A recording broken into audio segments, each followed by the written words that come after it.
Make a serious face. Remember one thing from us. Always Monday. Always hard. So like us, Follow us. subscribe to us, Comment. couchhard. Couchhard.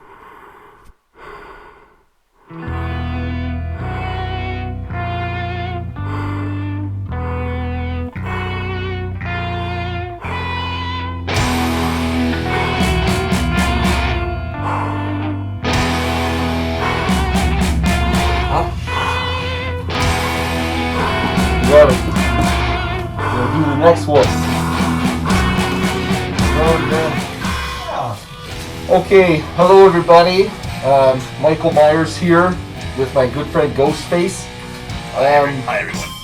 This is our second of 4 in a special series for you guys for Halloween. We are counting down our 31 favorite horror flicks. HARDoween horror. HARDoween. So not necessarily in order. We're just kind of going at this and kind of see where it goes. So we're gonna do the next 8 in the series. Michael, let's get the show on the road, shall we?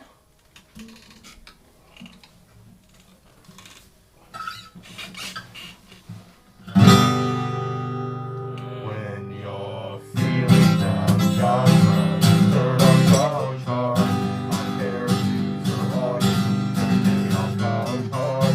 We're jacking along, writing this song with your direction. We're broke as fuck, dying alone, every man runs us.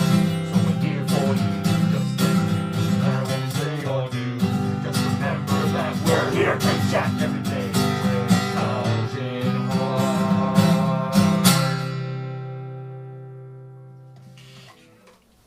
So I'm starting. Let's continue this. Let's have it.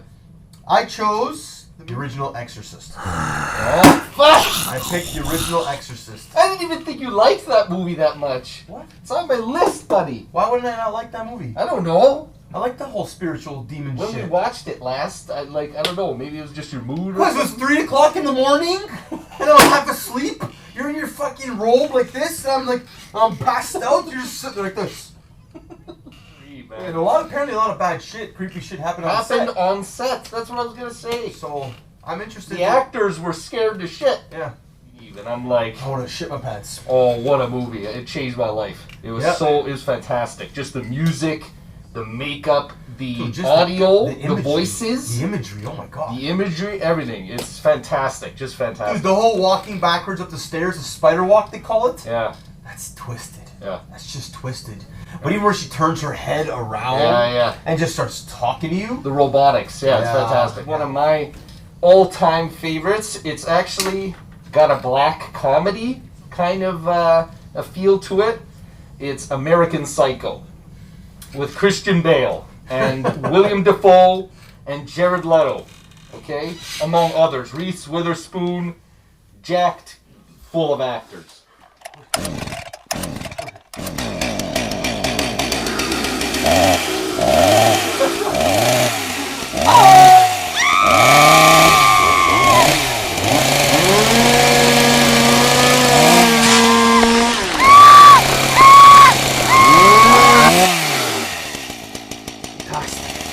Respawn. All right. So yeah, it's got this. It's really intense and dark. I forgot about that. Remember when we started watching it at your place and we started noticing how it was funny? Yeah. The It's first dark, time I saw funny. it, I was not ready. No. I was like 13, 14. It's like in maybe? the mind of a murderer. Yeah. And it's like what they find enjoyable. Yeah. It's just really dark. Yeah. And Christian Bale performs. Oh. Does a good job. I forgot it's Christian Bale. This is like a best actor caliber performance, guys. Very, very off color. It's not for everybody, this movie. No. But one of the most distinct, and I call it a horror movie, one of the most distinct horror movies I've ever seen. It's got a lot of different themes. It's a very deep movie. So that Who was directed that one? Directed by Mary Herron. Number 2 for the day. Next one comes to me is Oh, wait. probably my favorite movie of all time.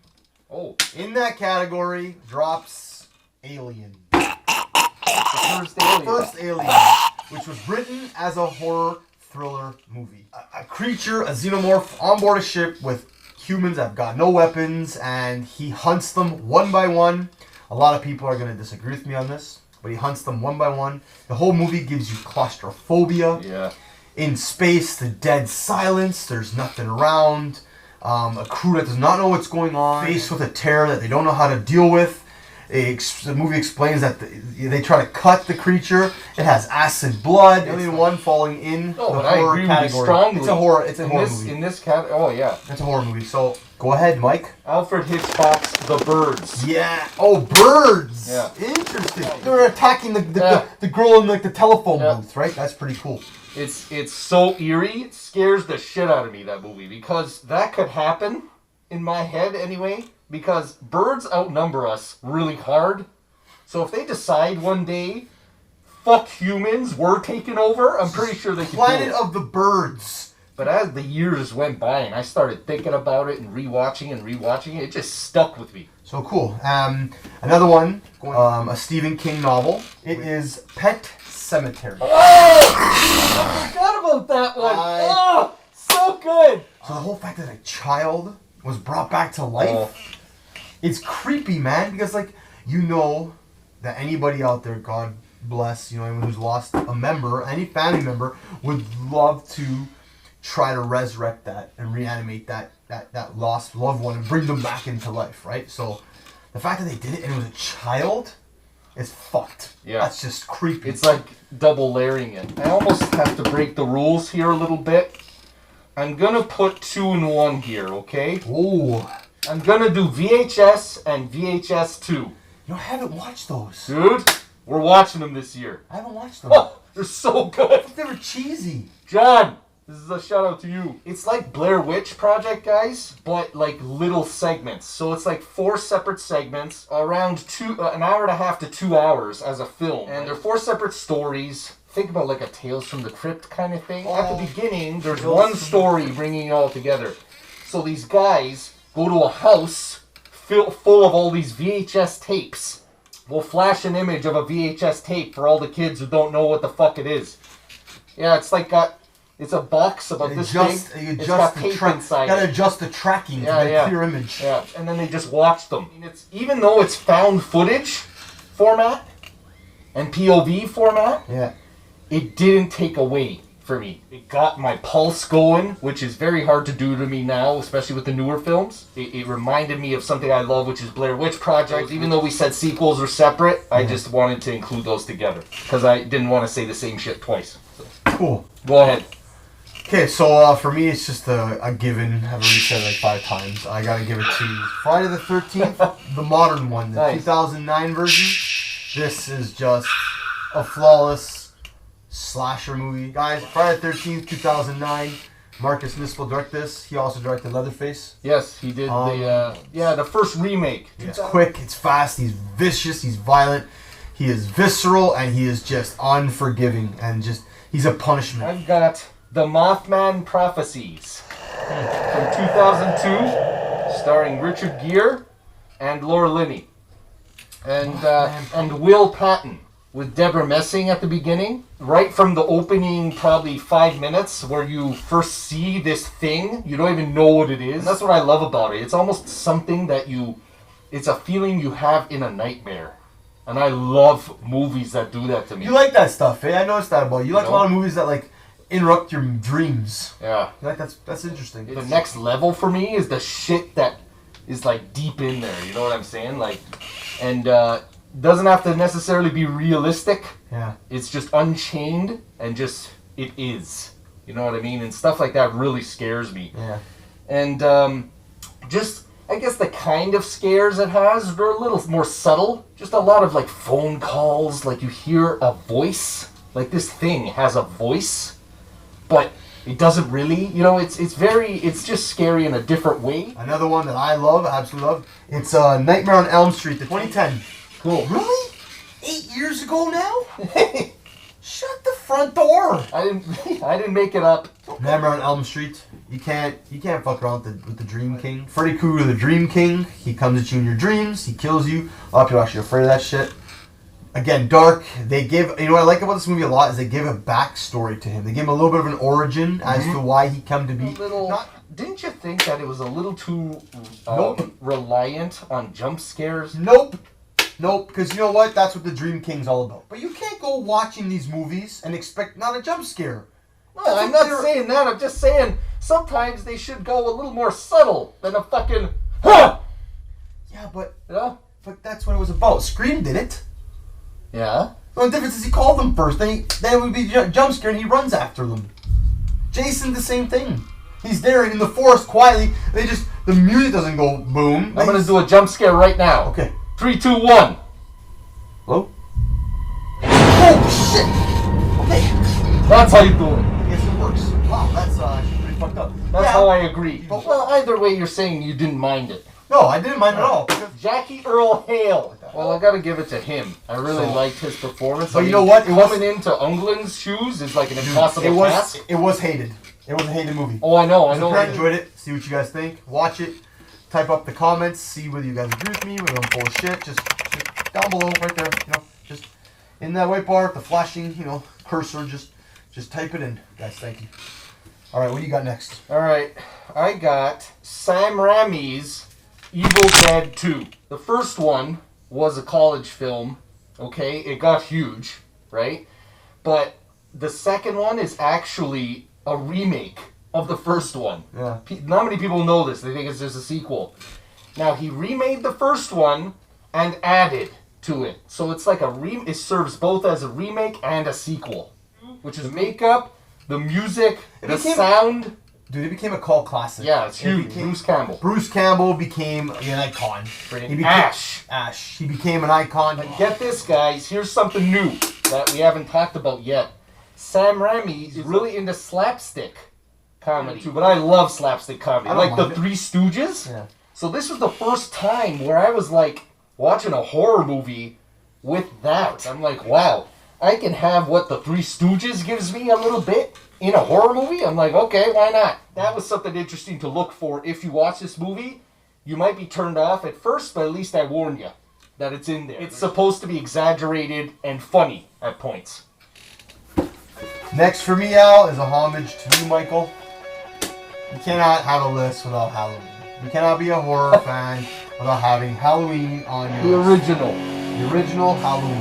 You cannot say you are a horror fanatic without having this movie on your slasher list. End of story, period. It's just automatically assume, okay, Halloween, Michael Myers, Freddy Krueger. You guys say that you're a horror fan and don't like that movie? This is what happens. I thought you were going to slice me up, man. Not yet. Maybe. You tucking that? Oh. Back to you, Mike.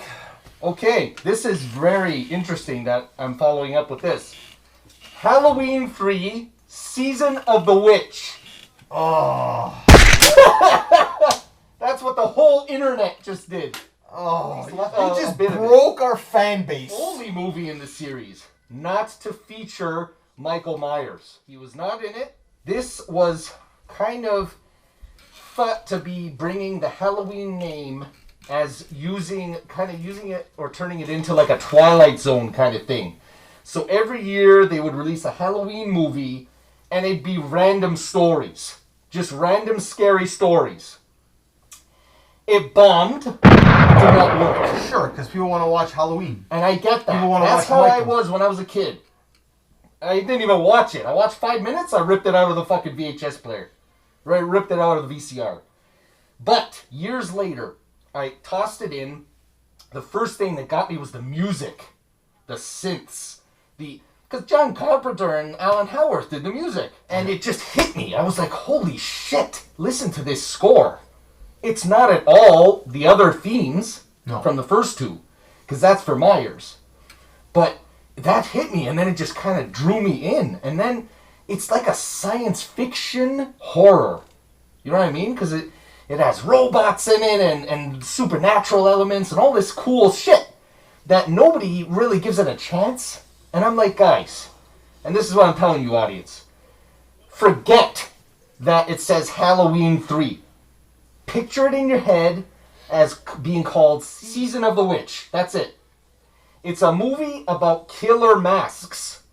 A company that makes these masks that wants to take over the fucking world on Halloween. It's out there. Be open-minded. It's a sick, scary movie. I recommend checking it out. It is, again, a lot of people can't stand it, but I think it's because of the whole Myers is nowhere to be found. It's not because it's a bad movie. The next on my list is Halloween Curse of Michael Myers. Oh, I want to hear this because most people think that's just a fucking music video for an hour and a half. It's not. It represents for metal music. It represents the 80s. It represents the 80s. Get 80s. It's 1995. It represents the 90s. I know that. What are we talking about here, guys? What's Curse of Michael Myers? What the fuck are you talking about? What's Curse of Michael Myers? The one with Paul Rudd. With the baby. Oh, the baby. With the runes. Remember? Guys, I had a lot of production problems. That's why it is how it is. Side note for you and for everybody, there's a producer's cut available, which shows a little more of the plot elements that were supposed to be in it. Because a lot of people say the movie doesn't make sense. Yeah. Because it had tons of production problems. So the producer's cut kind of adds in a little more story, but it still doesn't make any sense. Okay. So, anyway, just for interest, producer's cut. Curse of Michael Myers, guys. Yeah, your next movie? Okay, so we were talking about Stephen King. Yes. This is a Stephen King novel. It's a film. They took it from the film Cujo. Shut the fuck up! It's on my fucking list! Couchhard High Fist. So Cujo, yeah, 1983. Had Dee Wallace in it. This movie didn't help me with my fear of dogs. This fucking thing gets bit by a bat at the beginning and is just rabid. Yep. It's very simple, but it's very intense. They get trapped on a farm, the mother and the child. It's 1983, guys. No cell phones, no nothing. Okay? Nothing. They're trapped in a car. I remember. Like, just going around them, man. Just like waiting to eat. Like a great white shark, just waiting. Yeah. And he throws himself at the car and all Yeah. that. It is so suspenseful, so terrifying. Beethoven gone evil. Yeah. Just check it out, guys. It's what was he? Saint Bernard. Saint Bernard. Saint Bernard. Yeah. Huge, like a horse, this dog. Very fluffy, very furry. Scared the fuck out of me. It didn't help that I was already scared of dogs, kind of, but scared the fuck out of me. So it's just simple fear. Next on my list, give me the box! Yes! And that is a quote to Pinhead in the great and odd journey into the world of Hellraiser. That movie is disturbing on all sorts of levels. It is a cult classic. His image alone, nobody cares about the movie. They just want to see Pinhead. Yeah. Just the whole interdimensional thing and the box itself is like, that's a good cult classic checkout if you guys want to. You guys are not really knowing what to watch and want like a bizarre trip. Here we go. Here's my last one for this episode. Stephen King.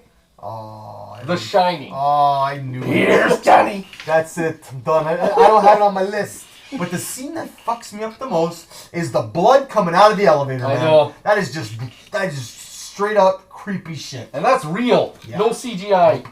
They filled the fucking elevator up with blood. Yep.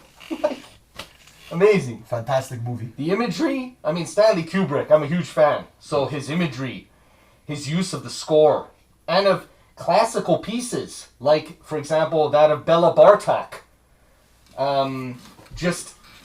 I never forgot those pieces. Like, the soundtrack matched with and just these unforgettable images. Just the halls, you know what I mean? Even the setting, dude, obviously. Even the music. That hotel. Dude, the whole thing. Everything comes together. It was just creepy. And it's this huge effect. Yeah, it was just creepy. And then you got Jack Nicholson and Shelley Duvall. Literally, guys, there's only 3 people on screen the entire movie. But it felt like more. Yeah. Felt like more. That was 1980. It's got that new, that really brutal axe murderer kind of feel. But it has the supernatural as well. So it's a very interesting melange of stuff. So yeah, check it out, guys. Yeah. Stanley Kubrick. Stay scared! Hard! Hard! Alright, let's do it. Let's bring it. Go! Hard! Yeah! Hard! Stay tuned for next week, part 3 of HARDoween with Michael Myers and Ghostface. Yeah! Touch hard! Ah!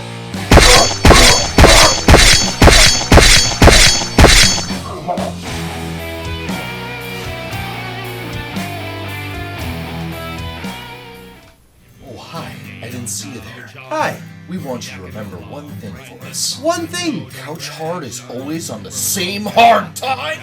Same hard channel. Couch Hard. Like us. Follow us. Subscribe to us. Comment. Couch Hard.